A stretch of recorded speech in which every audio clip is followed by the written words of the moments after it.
So it's safe to say that all through adolescence and elementary school, through middle school, all the way through high school, all the way through college, and all the way through your careers, you've had coaches and mentors helping you every single step along the way.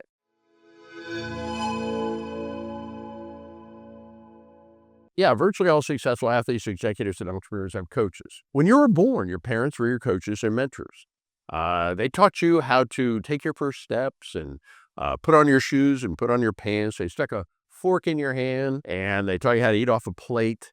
Then you went to elementary school. They stuck a pencil in your hand and your teachers taught you how to read and write. And then you went to middle school. You learned some social studies. You went to high school, you learned some geometry, and then you went to college. When you went to college, your professors became your coaches and your mentors to teach you how to do more advanced skills. And then maybe you graduated from college and you got a job. And when you got a job, your boss became your coach or your mentor to teach you how to do your job and how to do your job better. And then maybe you got a promotion at work and you became the boss. And when you became the boss, your new boss became your coach and your mentor to teach you how to do your new job even better.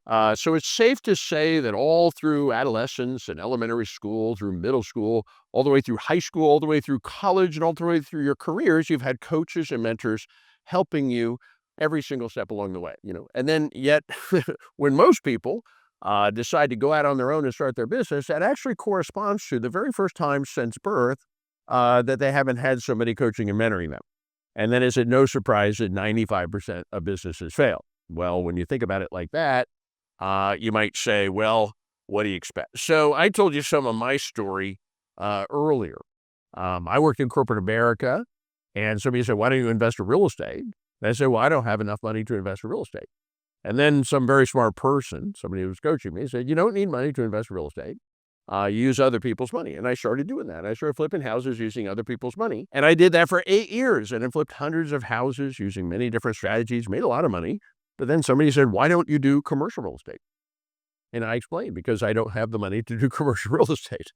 And then another very smart coach said, you don't need money to be a commercial real estate investor. Use other people's money. I want you to take that opportunity today for you to learn that as well, that you can change the trajectory of your financial right now, not tomorrow, not in 2000, God knows what, but you can change that right now by taking action. Click on the link in the comments below, and we're going to share all the information that will share with me that I am just in passing today because it did transform my life, and I want you to be able to transform your life as well. Yes, you wanted to have a boss, you love your career.